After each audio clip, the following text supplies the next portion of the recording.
For those not following the news in the United Kingdom recently, there was a tribunal hearing of the Information Commissioner when an attempt by The Guardian was made under the Freedom of Information Act to access letters sent from Prince Charles, the heir to the throne, for those of you that don't know, to government ministers.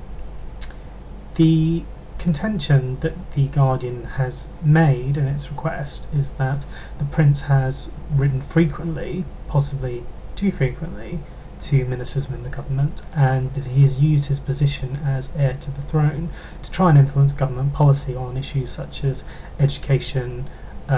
building and health, amongst other things. The conventional position of the monarch is that whilst they are free to access information within government in attempt to inform themselves of the current issues and the mechanics of the state, they should not try and influence government on the grounds that it could contravene the political neutrality of the monarchy, and indeed actually take us back to the dark old days when monarchs, by virtue solely of birth, got to tell the common person what they should be doing with themselves, which is not the position we're in currently. Now, this request was refused on the grounds of constitutional convention, that is, that the heir of the throne should be able to access whatever information they feel they need in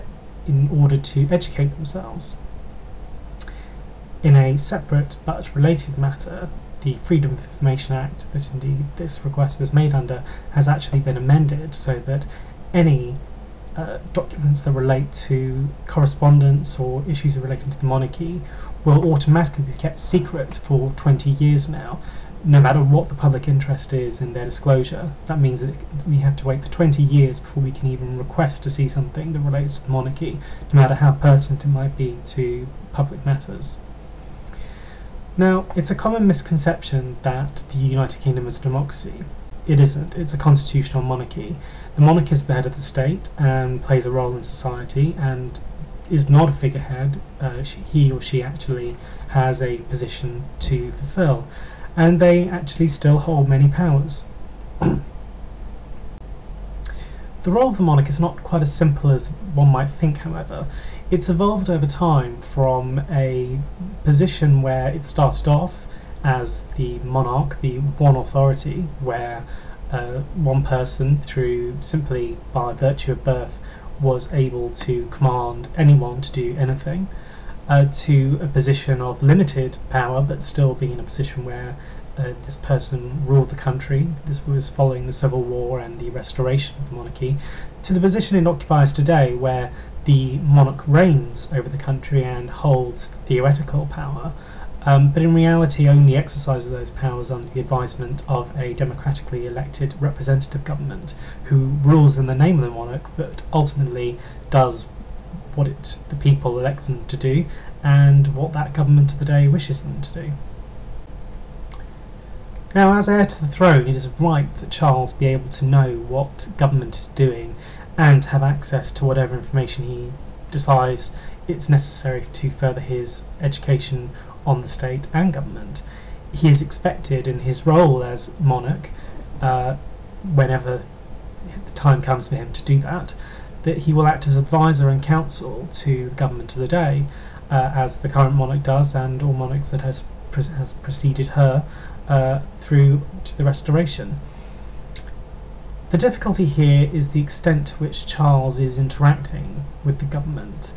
The question being posed is he doing it too much? He's often been accused of attempting to influence government decision making, and this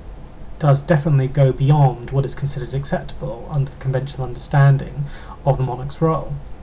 or indeed the heir's role.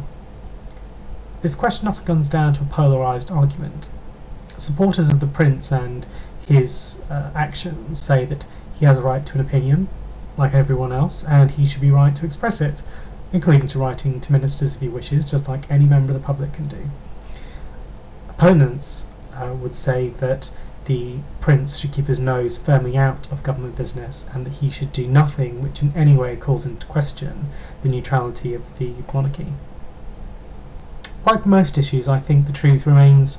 somewhere in between these two positions. A more measured position to take would be to say that the prince is free to say whatever he wants, like anybody else, but he shouldn't be able to into secret correspondence that is then withheld from the public. If he's simply expressing an opinion, then that opinion shouldn't be hidden from anyone else, in the same way that freedom of information requests can be made to look at other people's correspondence. Why should the prince's or any other members of the royal family's correspondence be special? Or another view you could take should be that he's free to enter into whatever discussions he wishes, in public or private, and that they shouldn't be open to scrutiny. But if he's going to do that, he must accept that any real or perceived attempt to influence government contravenes the neutrality of the Crown, and these discussions must only be to obtain information. If that's going to happen, government officials must be empowered to actually say to the prince and to anyone else within the royal family,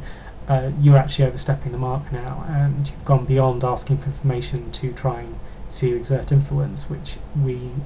will not allow you to do. And I can say pretty much with assurance that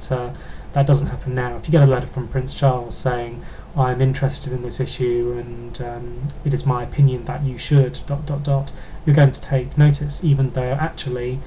in reality the prince doesn't have any more authority than anyone else to tell someone what to do. Now, whilst the system that we have in the United Kingdom in our government is quite peculiar, particularly with the constitutional role of the monarch, which must look quite strange to outsiders, particularly those who have fully democratic countries, it does work pretty well, and I have moved myself from a position of being a complete ardent Republican when I was younger to a basically to a person who holds that the status quo isn't so bad. I think it's pretty inevitable we will move towards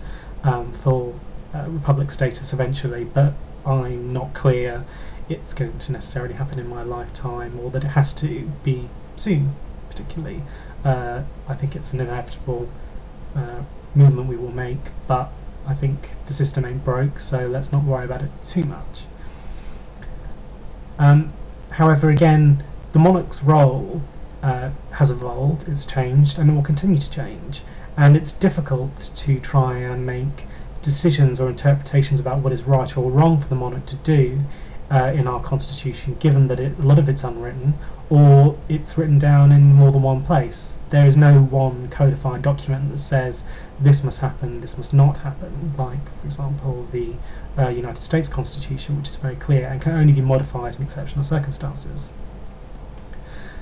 And let's not forget that even the current monarch, who's actually been in the position of Queen and has reigned for quite a long time now, and has therefore been in the position to take the long view of politics much better than any of the politicians who have served her as Prime Minister have been able to do. Even she's not directly tried to intervene in current affairs or the politics of the day. It's come to light in the years following Margaret Thatcher's government that the Queen and Margaret Thatcher didn't see eye to eye on quite a lot of different issues, and Margaret Thatcher was even counselled by the Queen, to think very, very carefully about going to war with Argentina. But ultimately, even though the power to go to war with another country is the Queen's, it is the decision of the Prime Minister and the Cabinet to do so, and the Queen will go to war or not go to war based on the decisions of the Cabinet and their recommendation, not her own. So when the Conservative government under Margaret Thatcher decided that war with Argentina was what they wanted to do, the Queen exercised her right to declare war, and declare war she did.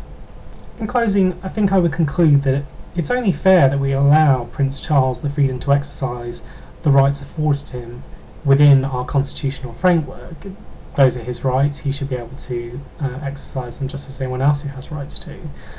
But that said, I think it must be remembered that the overriding qualification he possesses as a person in life to date is that he came out of the Queen's vagina. He did not distinguish himself educationally. He has not taken up a position in society where he can claim to be an expert or an authority on any issue, and therefore I don't think he should be particularly in a position to tell anyone else what to do, and certainly not if he's doing it in his position as heir to the throne. It's utterly immaterial to a matter in hand that he is a member of the royal family. But that doesn't give his position, it doesn't give his opinion any more weight than anyone else's, even if the people who receive his opinions on his nice Prince Charles letterhead paper feel that they probably should afford it more attention and care than just Joe Bloggs' opinion. By all means, I think we should let him educate himself so that when he takes the role of monarch one day, he's in a position of as much of the information and facts as he feels he needs to do so. But I think I speak on behalf of many people in this country when I say that I think he should not confuse a privilege that is afforded to him purely by accident of birth as a mandate to do whatever he wishes. If he has opinions on matters such as homeopathy or on certain styles of education or for or against certain styles of architecture, he should accept that his opinion is no more or less valid than anyone else's, and if he's really going to, if he feels that passionately about it, he really should be willing to do it in public, where people can either agree or disagree with him, rather than in secret, where A, people feel that they're going to have to take this seriously, and B, that his position can't be challenged by other people. I think the problem we face potentially is that Charles doesn't really accept that there should be limits on his powers or on his privileges, and I would say in that circumstance that we have been there before and that the results weren't very pleasant for the royal involved. This is Illuminati Primus saying thanks for watching.